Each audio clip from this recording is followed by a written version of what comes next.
Hola a todos, soy Alex, todavía por mi ciudad natal, Barcelona, y probablemente en uno de los puntos más emblemáticos en lo que se refiere a materias primas. Y lo lleva un gran maestro perfumista de séptima generación, Maese Pau. Tengo el honor hoy de entrevistar a Pablo Locascio, que lleva este gran local que es como un paraíso para un perfumista o para un amante de los perfumes. Así que preparaos, porque hoy vais a aprender un montón. Vayamos pues a las preguntas que he preparado para él.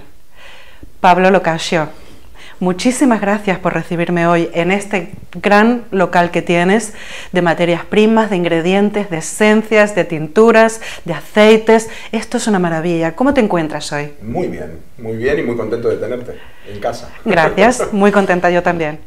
Cuéntame un poco, a grandes rasgos, la historia de Maese Pau. Bueno, Maese Pau es, por así decirlo, es la empresa que se fundó en Barcelona. Es una empresa que en realidad viene ya de, como sabes tú, séptima generación. A esto desde 1790, que empezó en Venecia. Para 1905, con la unificación italiana, la familia decidió llevárselo a Argentina. Y en 2005 decidí yo traerlo de vuelta para Europa.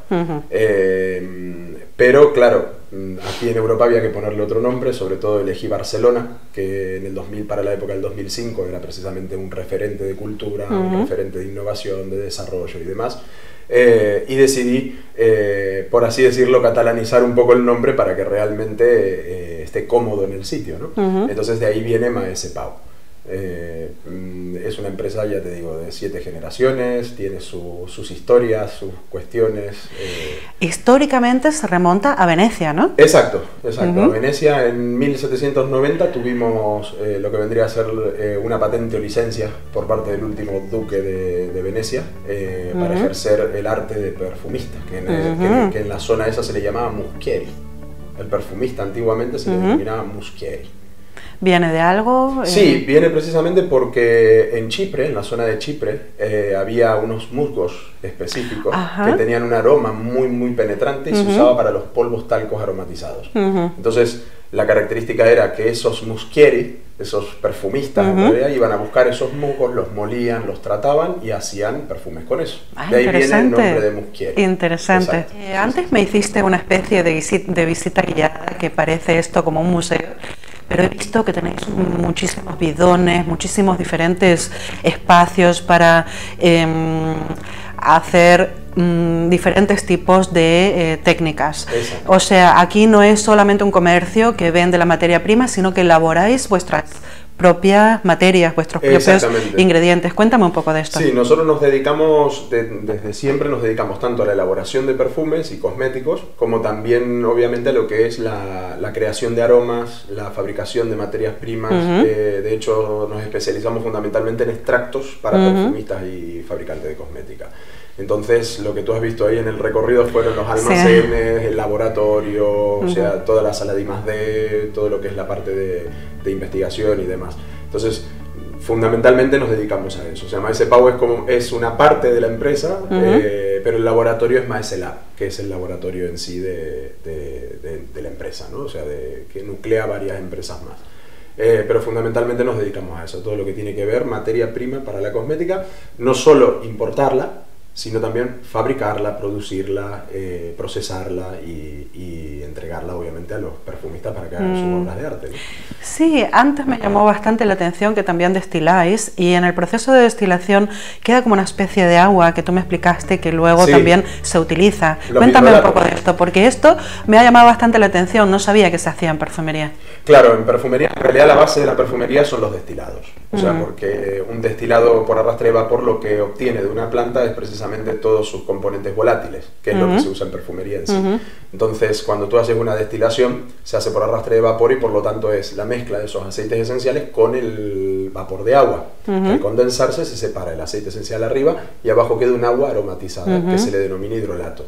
¿Vale? Ese hidrolato es el que se utiliza en realidad, por ejemplo, se puede usar en perfumería. En vez de agregar agua destilada al perfume, se le puede agregar un hidrolato que le aportará un matiz. Le aportará un matiz de esa materia prima. Exactamente. Pero no en todas partes, no es tan generalizado, ¿no? El eso aprovechamiento de este... Eso pertenece al sistema veneciano, que es el sistema de perfumería que nosotros utilizamos, el que yo aprendí de mis abuelos aprendieron a su vez de los abuelos de sus abuelos y así.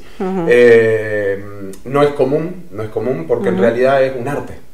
Entonces, claro, si tú consideras la ciencia como herramienta para el arte, te permite estas cosas. Te permite precisamente el poder utilizar determinadas sustancias que otras personas no las utilizan o que otros profesionales no las utilizan, y tú las utilizas para matizar y demás cuestiones.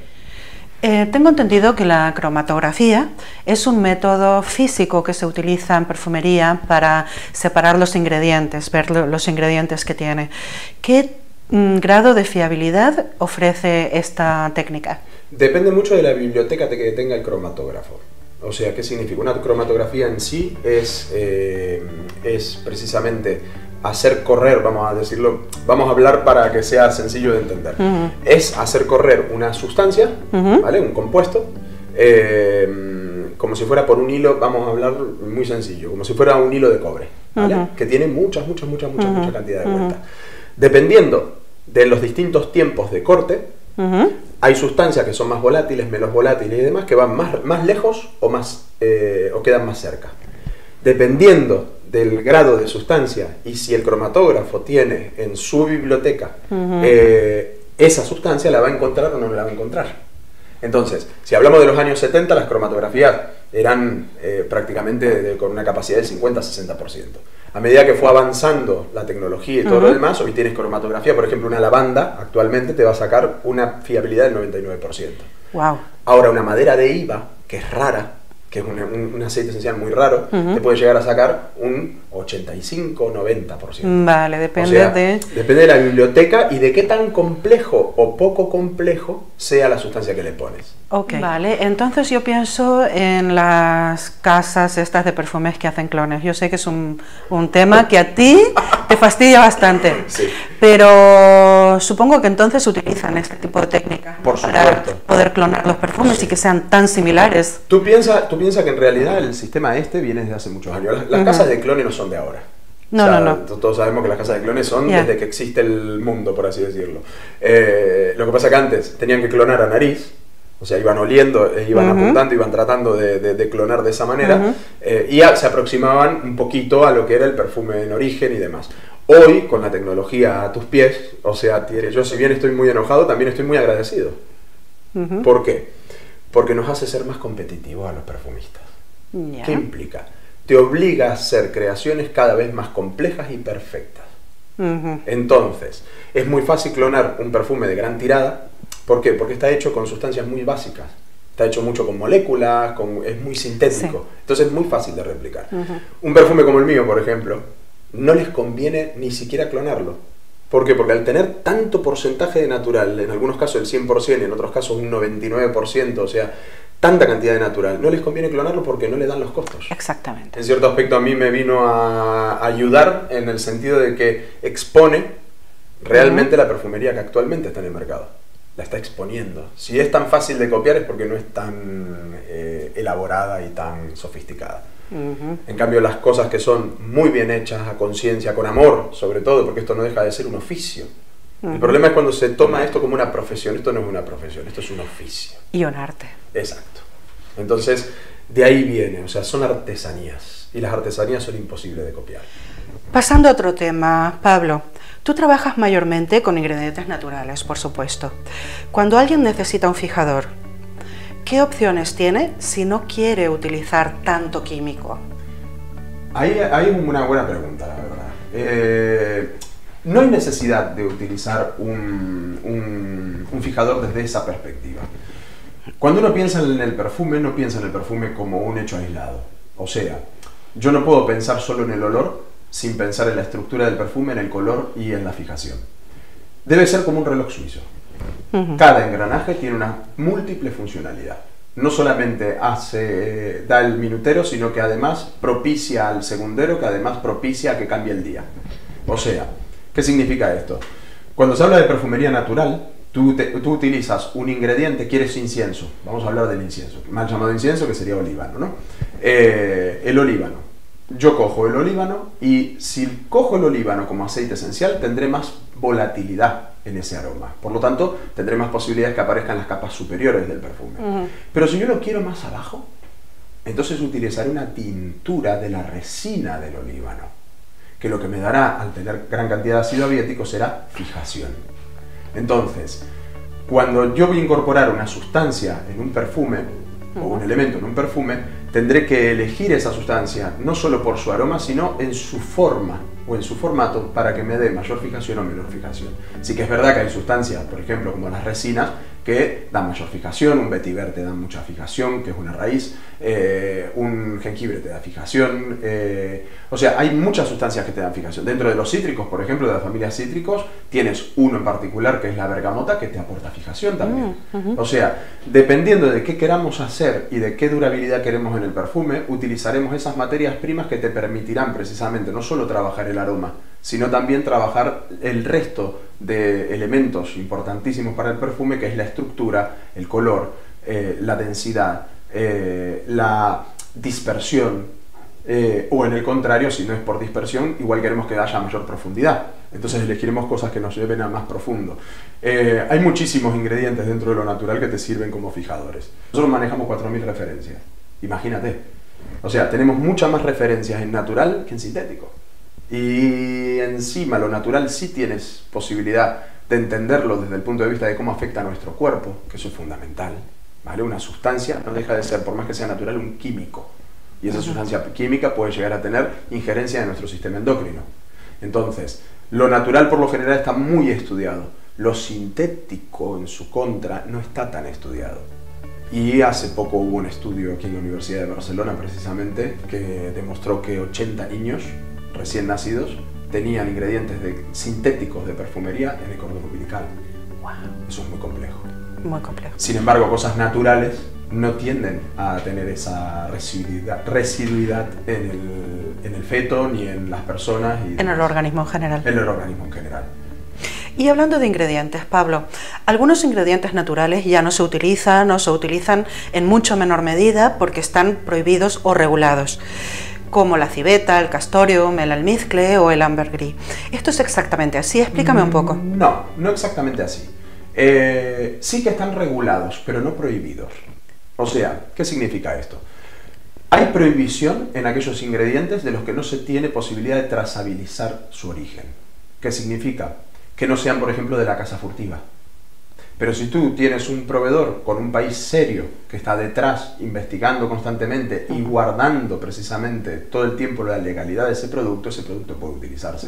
Por ejemplo, sucede con el ámbar gris. El ámbar gris que procede, como se llama ámbar gris, de sangre, es un ámbar gris que matan al cachalote para extraérselo, mientras que tú tienes ámbar gris que se llama legal, que por lo general viene de la zona de Bahamas, que tenga la certificación que ese ámbar gris es correcto, que ha sido por recolección espontánea, que no ha sido por maltrato animal y demás. Lo mismo sucede con todos los otros que nombraste.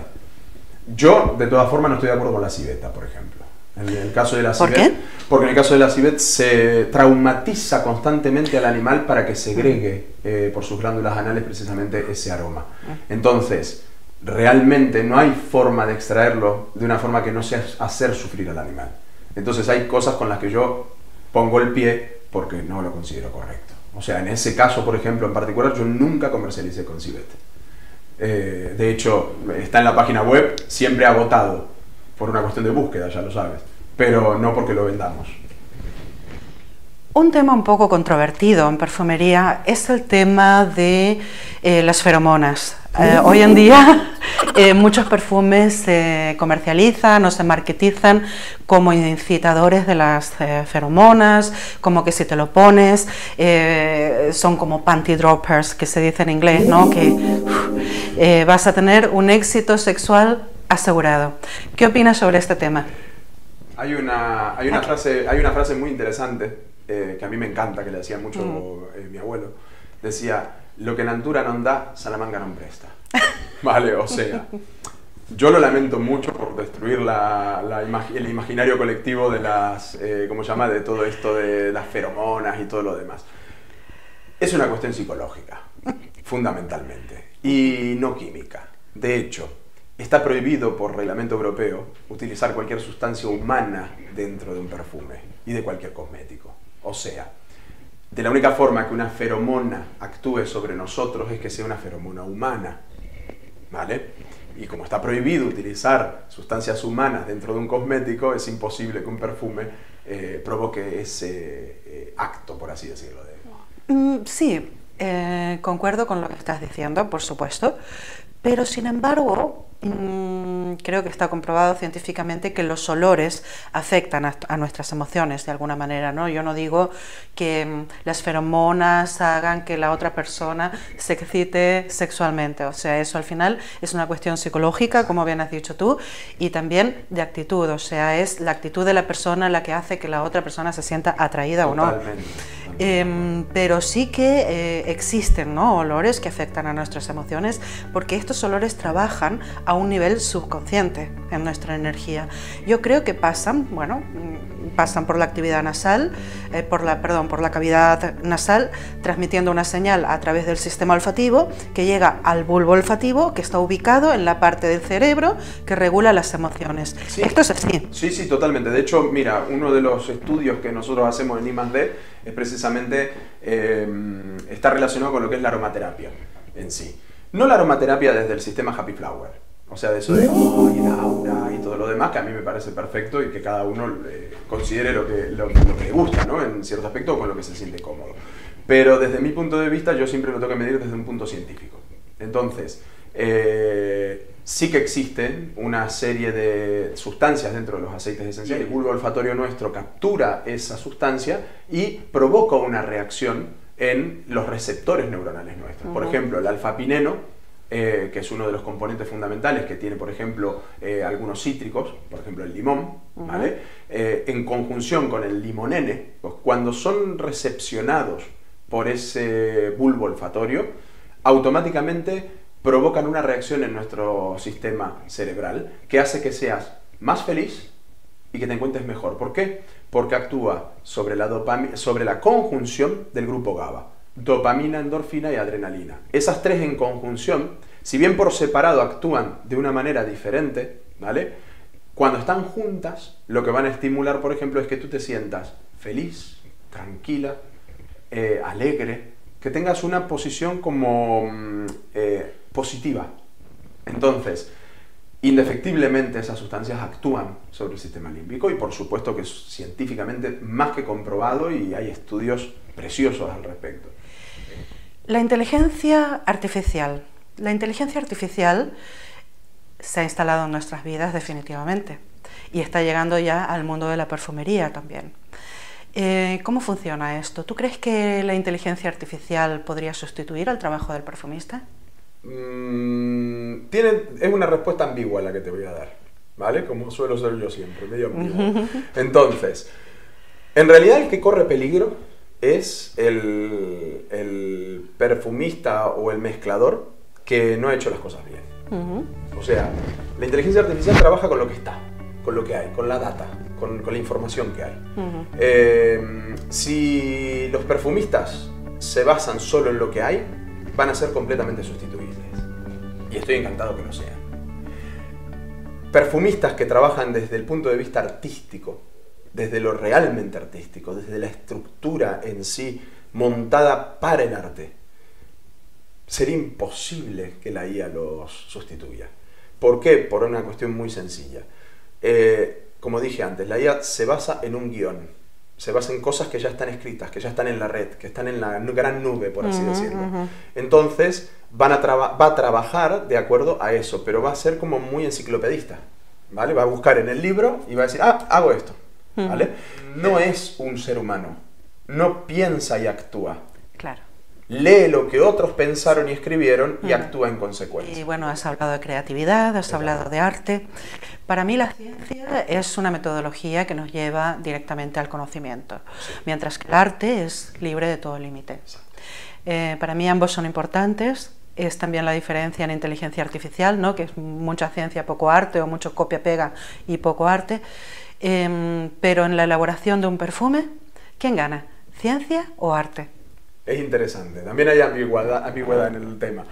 Para mí, el arte es lo fundamental, pero necesitamos que la ciencia sea anquila, como decían los romanos, sea la esclava del arte. ¿Qué significa? Utilizar la ciencia como herramienta que sirve al arte, ¿vale? Entonces, tú puedes ser muy artístico y se te pueden volar mucho los pelos, pero están las leyes newtonianas, ¿vale? Para mí, ciencia y arte no pueden ir separadas. O sea, para mí son ¿cómo te puedo decir? Van justapuestas, van juntas y se entrelazan constantemente. Nadie dijo de que no se puede hacer la ciencia artística. Entonces, creo que va en ese punto. Es súper importante porque estamos hablando de química, fundamentalmente. Estamos hablando de un producto que va a utilizar un ser humano, por lo tanto, una seriedad absoluta tiene que haber. Claro. La ciencia nos permite precisamente entender a los alérgenos, por ejemplo, para no causar alergias o problemas mayores en una persona. La ciencia nos permite hacer estudios de estabilidad, la ciencia nos permite hacer estudios de compatibilidad, pero no tenemos que perder el horizonte de hacia dónde queremos llevar ese producto, o sea, la parte creativa. Pablo, para finalizar, cuéntame alguna novedad para el 2024. Sabía que esto iba a llegar. Ya estoy encantado de contar. Muy bien. Pues sí, tenemos novedades para ti. Con Dorian, que es mi socio, decidimos que había que darle un pequeño cambio de rumbo a estas 7 generaciones. Esto termina siendo un poco como Buckingham Palace, o sea, demasiado estructurado, demasiado anticuado, y hay que darle algunos toques para que se renueve. Entonces, la política de la empresa siempre fue, y de la familia, siempre fue que todo lo que producíamos, los perfumes y demás que hacíamos, y las fórmulas que hacemos, siempre se vendan solo, pura y en exclusiva en nuestras tiendas físicas, ¿vale? Ahora estamos trabajando sobre 8 perfumes que se eligieron específicamente de entre las cantidad de formulaciones que tenemos muchísimas. Hemos elegido 8 específicamente, que van a ser los que van a salir a lo que es el público en general, pero vía internet, venta online, para que también ellos, o sea, para que también gente que no puede venir hasta aquí a la tienda pueda adquirir precisamente esos perfumes. Entonces, fue un cambio generacional, por así decirlo, en la empresa, y por lo tanto teníamos que hacer algo distinto. Bueno, Pablo, no te rías, joder. Bueno, Pablo, muchísimas gracias por recibirme hoy aquí, darme parte de tu valioso tiempo para esta entrevista en este lugar tan maravilloso, lleno de cuentos, fantasías, esencias naturales, aceites y sueños.